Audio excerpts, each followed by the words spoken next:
am going to teach you a lesson which is Youth and the Task Ahead by Karan Singh, class 11.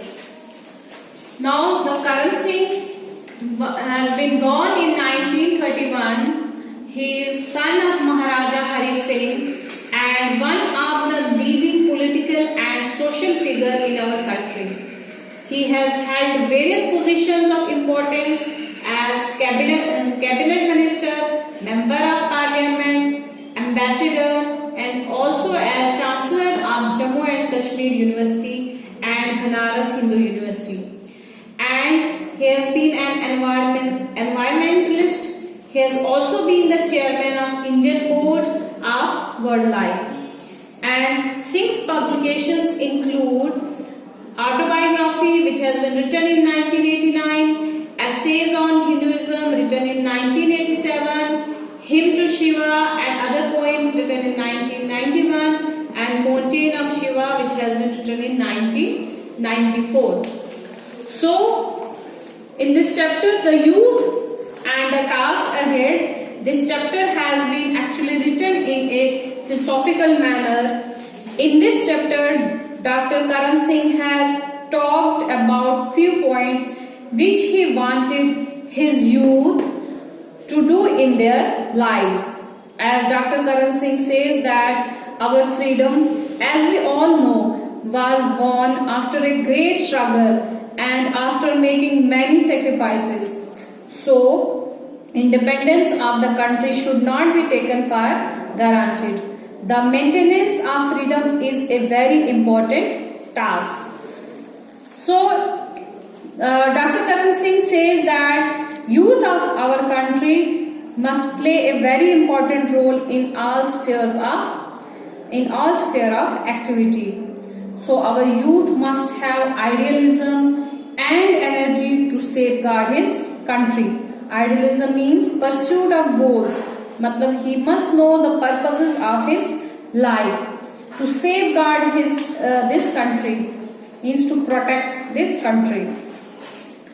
And the young man, youth means young men and women of this country. He says that they must be deeply committed to secularism and democracy. Secularism, as you people must be knowing, the belief that religion should not be involved in the organization of society, education, government, etc.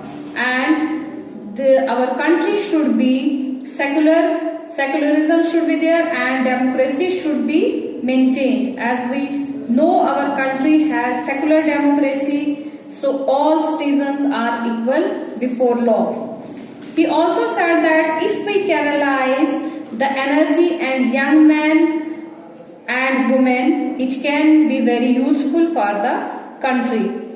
And further he said that the young generation must be physically strong, they must be physically fit, and they must be able to protect their country from the aggressors or enemies. And the defense of our country also requires physically fit youth. As you know that a sound mind is in a sound body, and this defense of the country should also be disciplined, and teamsmanship should also be very essential for the defense force. He also says that we are living in an age of science and technology. So youth must be intellectually alert. Everyone, that means everyone, whether rich or poor, should get the opportunity to study in colleges and university. No one should be deprived of this opportunity. As we know that there are various people who are not getting even pre-primary education. So these who are getting this opportunity should utilize it properly. He also says that the students should not take part in politics, but the youth must be patriotic. He says that the youth must be patriotic and they should promote national unity and progress. Patriotic, as you know, patriotic means they should love their country. And he further says that at the time of crisis, we must have a new spiritual strength. This will make us fearless and we can overcome difficulties.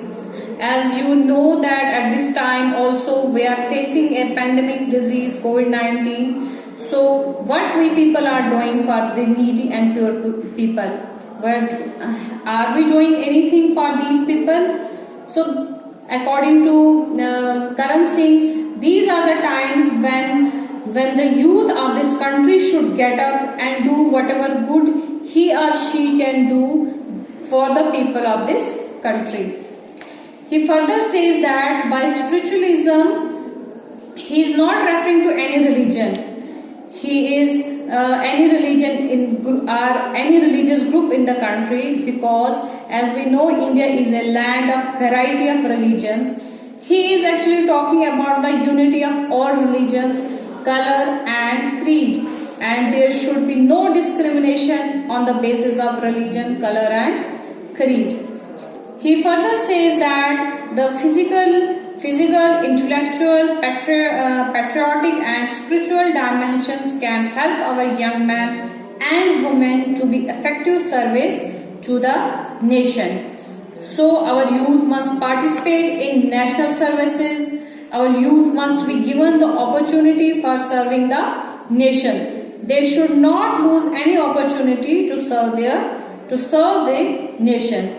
So there is so much to be done, just like civil defense measures to be strengthened, a network of nursing, first aid and blood bank centers for the welfare of security forces and their families, and also maintaining of communal harmony, which means that people of different religions, caste, creed, sex and different backgrounds live together with love and peace. So we should maintain this communal harmony and the speeding up of economic process, clearing of vast areas of poverty and reconstructions. So our youth can contribute towards the removal of these problems, and the young people, the young men and women of this country have to work to strengthen the secular and democratic foundation of our society. So it is hoped that the young men and women of India will be able to take the country forward. So that's all about this chapter.